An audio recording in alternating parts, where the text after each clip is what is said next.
Hi guys, Nesty here. Today we want to talk about the Thor Rebirth. Let's take a direct look at them. We will start with the fire one.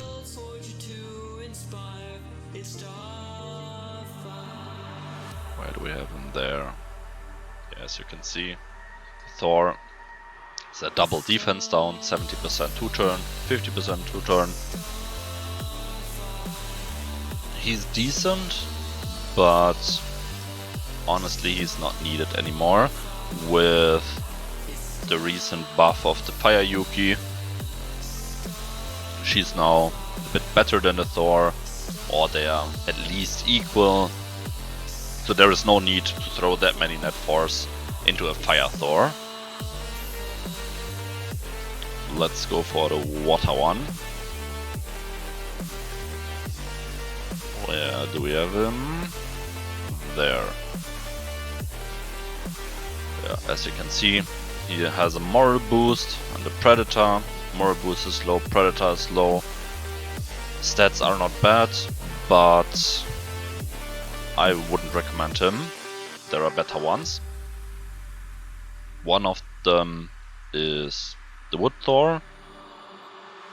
Like, wood is really strong for Titans.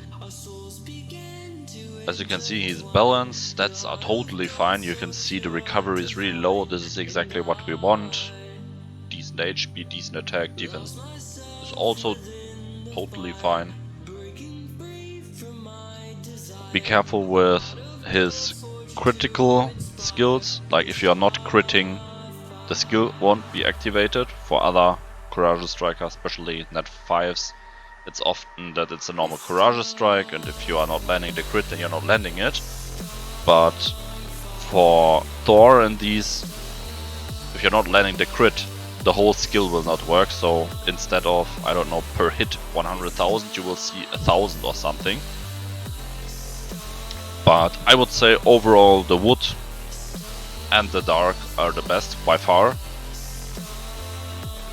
Wood has the advantage that the Courageous Strike is on the passive. Blind, as I said, is not that much needed anymore with the trinkets, so the skill is not that important, but the Courageous Strike, and it's on the passive, so it deals even more damage. Has books and all that stuff, so that will help a bit more as well. Has a usable leader skill in case you are lucky with variants, so Wood is a really solid choice. Let's take a look at the light.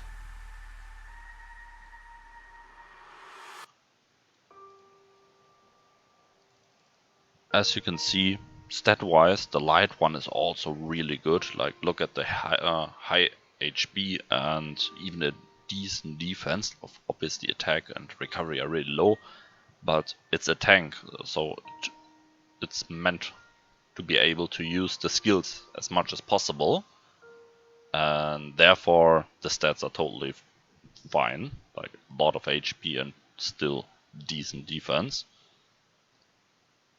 Shock 60%, defense down 60%. It's not up to date for now a day anymore, in my opinion.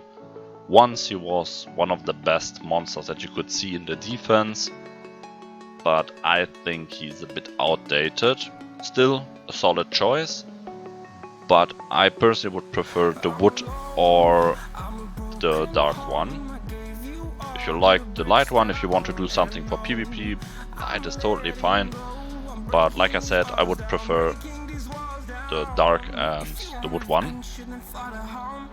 But if you wanna travel, then go alone. Yeah, what's the point in us if I never know? Yeah, if you're gonna leave, I'ma let you go. Here we have the dark one. As you can see, stats are also totally fine. Recovery is a bit too high in my opinion. Could have be a bit less, and these stats somehow divided onto the other stuff. But we have to work with it. Has a critical hit defense down, which means if you have 100% crit, you will try to defense down every time. So basically, if you are able to get the crit, it's a 100% defense down, which is obviously really nice. and has a Courage Strike. Yeah, not much to say. It's a really strong skill set. Not only for Titans because of the Courage Strike, but the passive is a defense down on a dark monster that is able to deal a lot of damage. So you will be able to use it basically everywhere. I mean, you can even use it in the arena. There are better monsters for arena, but at least it's usable. Like totally fine for CVC fights. In TOC you can use it. You can use it for some Colossus. So in my opinion,